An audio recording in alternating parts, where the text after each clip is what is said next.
Hey, Stoney here with another game of Mechabellum. This doesn't happen very often, but when was the last time we've seen a full-on Sabertooth carry? Well, let's go. At the bottom here, I am playing as a fortified specialist with mustangs and crawlers, and my opponent is playing as speed specialist with stormcrawlers and arclights. This is a 1700 MMR game. Right off the bat, I am sort of in the back foot here because both Arclights and Stormcrawlers can do decent damage to my Mustangs and Crawlers. When you're starting off with Mustang Crawlers, one of the things that I always get in favor of just having more chaff is to take that level 1 attack enhancement. It may just be 10% on these Mustangs, but they actually do significantly more in practice. It allows you to take down the Arclights before it was able to fire 2 more shots. So that's actually huge because 2 more shots from the Arclight would drastically change how your Mustangs behave because of so many unit models. Now, round 1 happened pretty much as expected with my opponent, with an overwhelming win on my opponent, but that's okay.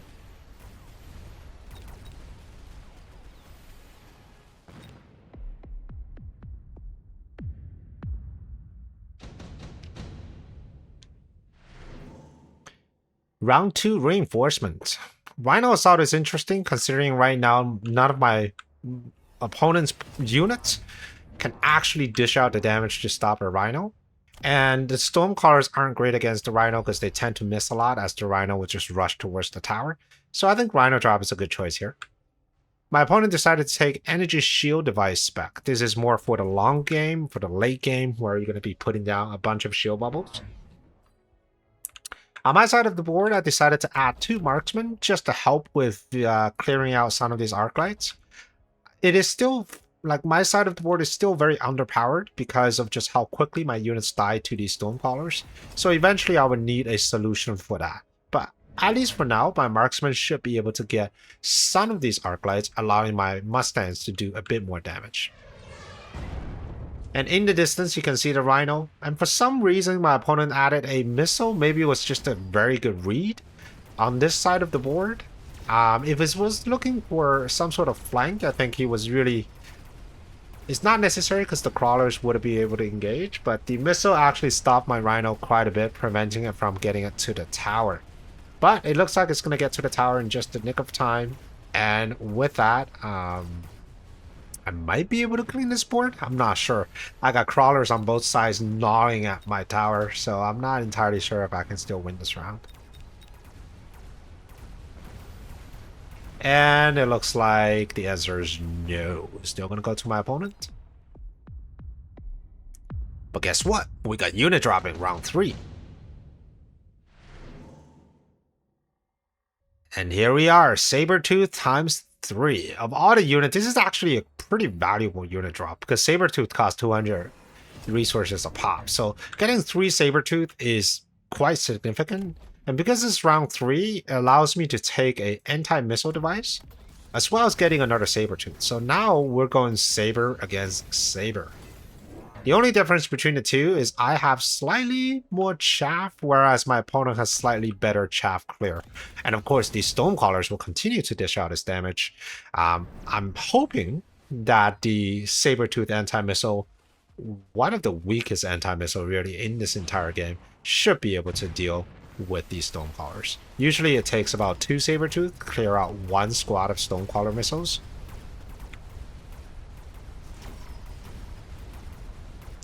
I never understood why it's so weak, because it's just 1 turret, right? Like, to me, it looks almost identical to the turret on an anti-missile device, and one of those turrets can very handily handle a single squad of Stormcrawlers.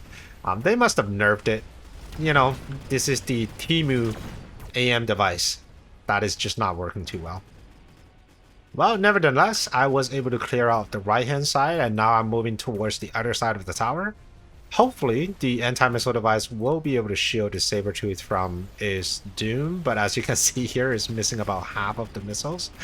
Sometimes all you need is 3 or 4 missiles, and boom, there's a dead squad of Mustangs.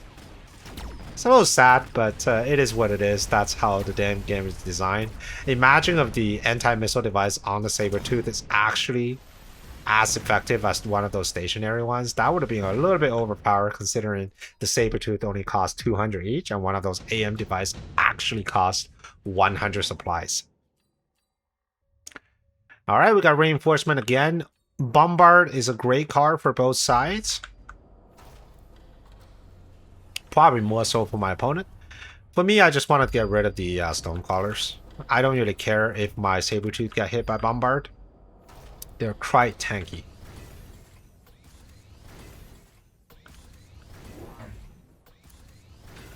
My opponent perhaps noticed the Temu edition of the missile interceptors and decided to add even more Stonecrawlers. So right now we officially have the same number of Stonecrawlers as we are the Sabertooth. And that's not always good because they're not able to capture all the missiles and they do pack a punch.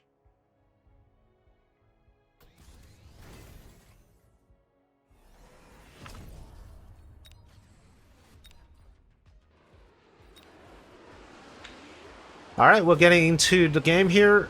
I don't think I'm in a very good position in this round, simply just because of how many Stonecrawlers. And my Bombard isn't doing so much. I mean, I still have so many Stonecrawlers left over. I killed maybe one squad of Stonecrawlers and a few Chaff. But as you can see, this is a terrible round for me. I'm completely overpowered by my opponent's Stonecrawlers. Not very good. One thing you'll notice is that my opponent is also picking up range on his many arc lights. There is a potential of the arc light just simply going with charge shot and getting elite marksmen, so they're going to carry arcs. Unit drops again. I wanted to use Fire Badgers as sort of a frontline chaff clear. I noticed that my chaff clear was mediocre last game. Right now, my chaff clear primarily comes from these Mustangs on the side, and they're not even that great of a chaff clear. So these Fire Badgers should really help on the flanks. My opponent did decide to go with the Elite Marksman on the Arc Lights, which means now these Arc Lights can do, especially this level 3 one, they're doing 2,000 each. They can bring down a Sabertooth fairly quickly. Next round, I expect him to take charge shots, tripling the damage. Now with Elite, they're going to do a lot of damage. And for me, at this point, I figure, hey, you know what? I've already got so many Sabertooth. They already have one technology. Let's just get even more Sabertooth now with ranged. Range is kind of a big deal on Sabertooth because it allows them to contest giants in the later games. And because they're so tanky and they hit so hard with every single shot, they should have no problem dealing with the carry arc lights.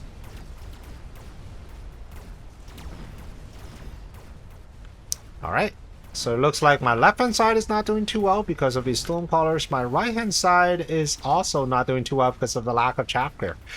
Hopefully my level 2 Sabertooth should be able to carry me at least for a little bit longer in this round. Just look at that. Just look at the damage output, right? One hit, boom, there goes the level 3 arc light. One hit, there's the Stonecrawler. Absolute beast of a unit once you start to level them. Now the question is, can these Sabertooth deal with the Stonecrawlers? That's a lot of Stonecrawlers though. Maybe.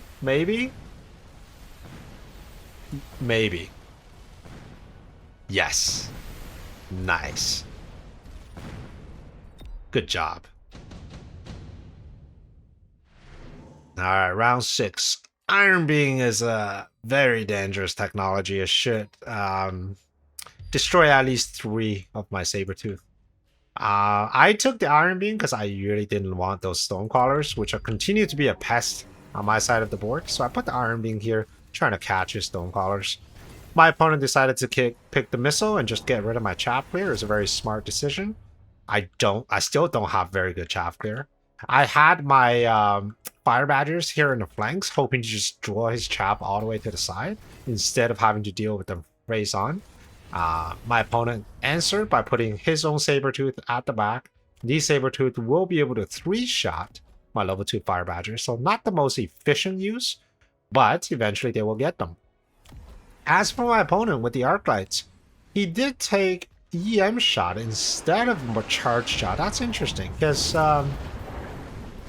Maybe just disabling my anti-missile on the Sabertooth, because as far as range goes, it doesn't really matter. My Sabertooth is just going to move forward. But maybe it's just for the range, or for the anti-missile.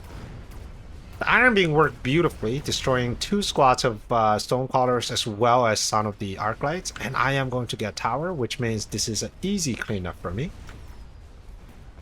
Huge round. And I should, you know, it's about time to have a pretty big round, considering I have been losing HP all the way up until now.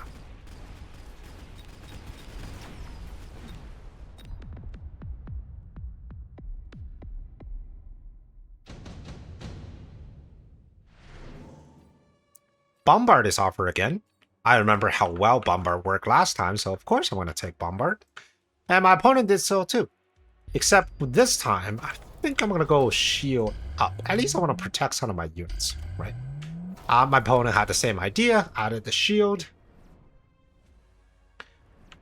And also, double missile. You really want to get rid of my Fire Badgers here in the corner.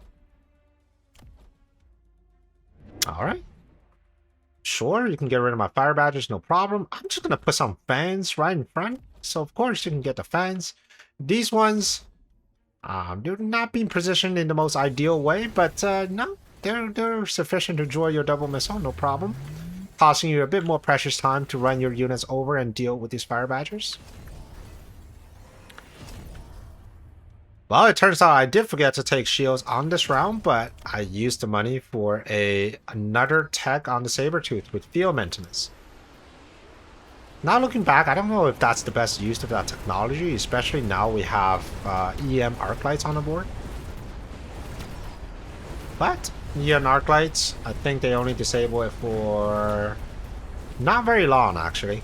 They don't tell you in the tech sector, but I don't think they're disabled for like 20 seconds or something like that, which means the moment that is out of that disable, that my Sabertooth can heal up again. And these level 3 Sabertooth, they're absolute beasts. I mean, the only thing that's really hurting it, I mean, it's being shot at by 2 Sabertooth and a squad of Stonecrawler, so beast of a unit. This one is just busy cleaning up the chaff, and once the chaff is clear, just watch the mayhem. One. Gonna walk up forward. Nope, still too far, One. Alright. Oh yeah, the EM is actually real short. I think it's about 3 seconds. So, yeah, noted. EM for Arclight, about 3 seconds. Not very long.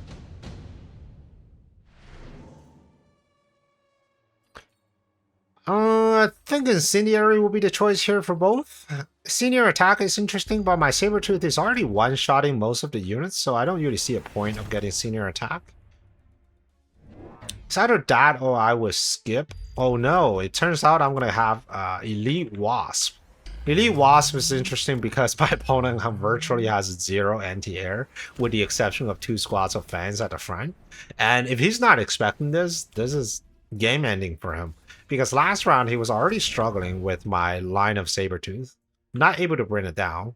And with Elite Wasps, there's no way he's going to be able to protect himself against this. Wasp, they're decent chaff clear as well, because my Mustangs die so quickly every round. My Sabertooth has to fend for themselves against crawlers and fans, so Elite Wasp also help in that department. So if anything, I'm going to win even harder. Sure, you're going to have fire and you're going to get my Mustangs running through the fire, but hey, these are tanky guys with field maintenance. So even with fire, I mean, they're just not taking any damage, right? Ooh, this guy hurts. Level 3 Arclights, they do hurt. And also, these Sabertooth do a lot of damage. But that's not a problem, because I got Elite Wasp and you have nothing to shoot up. Don't think I'll be able to take this round though. My opponent has a pretty significant board, and especially when I don't have any chaff on my side of the board, it was just a really tough uphill battle. But that's all the active abilities that he's gonna get, and next turn, there's not gonna be anything like that.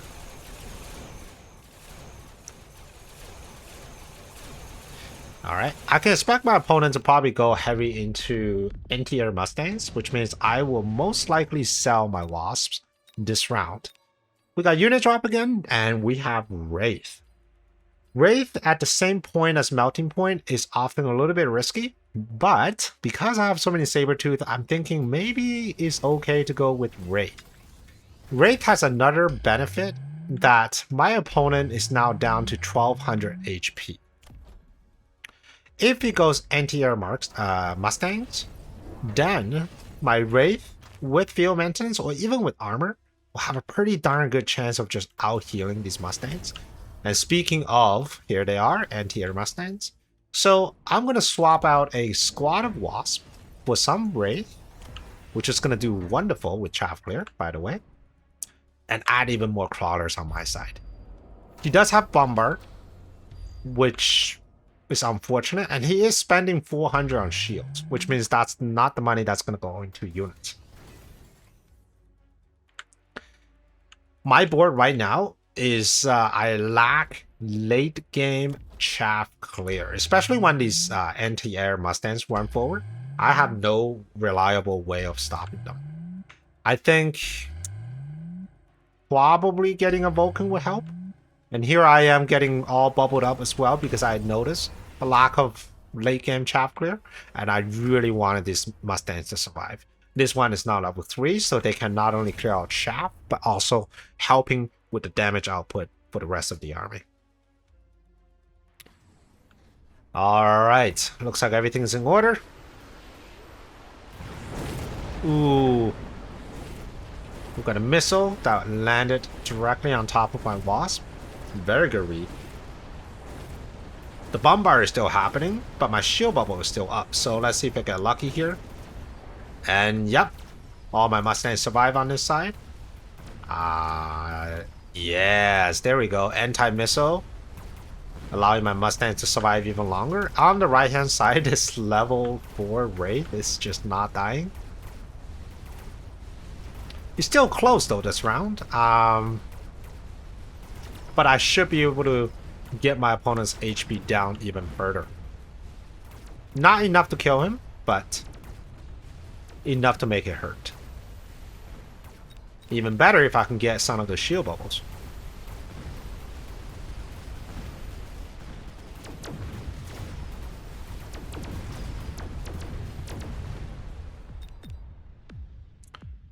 Ooh, 438. Okay. All I needed was a Wraith to survive and one Sabertooth, and I should be able to get this round. Alright.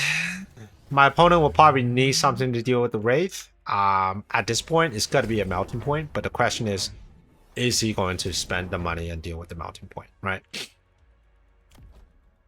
And the answer is no. Instead, it's going to be level 2 marksman. I'm not entirely convinced that these guys are going to take down this level 4 Wraith, but with aerial spec, that makes sense. And kids, this is why you never put your marksman in a line like this, because of stuff like that. Just watch how this Iron Beam absolutely destroyed this poor firing squad here.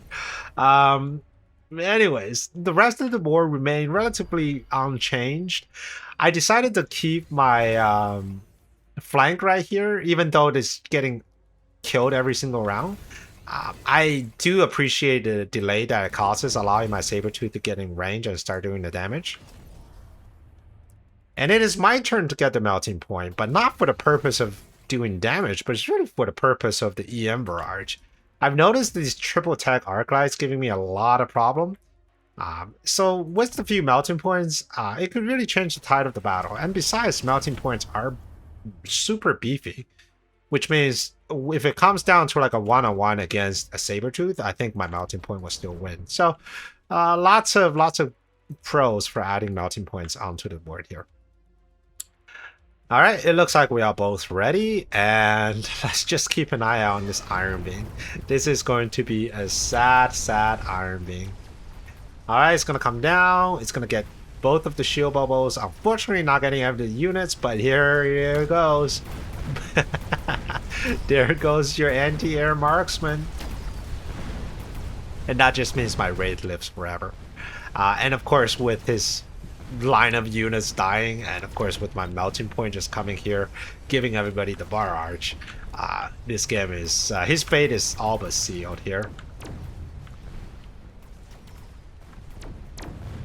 Yeah, so Sabertooth pretty good if you can get them enough support, and they're extremely tanky at later stages, right? They're one of those few units that's got a lot of HP and field maintenance. And the next thing would be the Wraith, but the Wraith often dies to an opponent's melting point. So Sabertooth definitely has its place on the board, and I definitely encourage you to try it more often. I hope you enjoyed this game, and if you like this video, please like and subscribe, and I will see you on the next one.